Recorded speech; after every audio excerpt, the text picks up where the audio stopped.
女の子のくしゃみの仕方の違い。一斉の前。それね、確か。あ、ちょっと待って。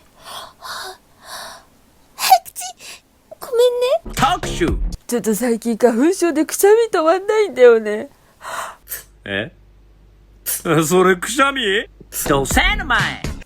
それやば。マジウケるんですけど。あ、ちょっと待って。